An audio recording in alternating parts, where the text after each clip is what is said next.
Assalomu alaykum hurmatli obunachilar. Mana vasat 1 tonnalik muroveyimizga mana original 6 talik reduktordan qo'ydik. Eng tozasidan. Mana amortizatorlarim ketib qolgan ekan, bularni ham yangi qo'ydik. Keyin mana bu yerda balonni orqalarini ham polni yangi qo'yildi. Mana hozir ko'rsatib o'taman.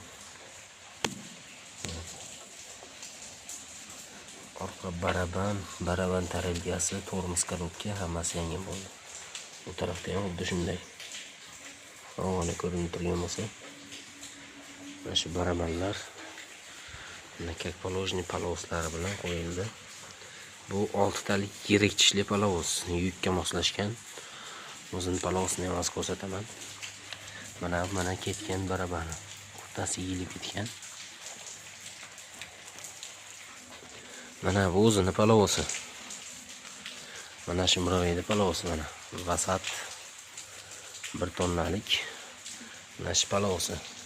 Ko'ryapsizlar mana qanchalik ingichka. Mana bu palovos hozirgi yangi chiqayotgan versiyalarda palovosi mana 3 yo'g'on. Yo'g'i ham mana 18 talik ingichka. Mana. Yo'lda rezbada ham farq bor, ikki xil.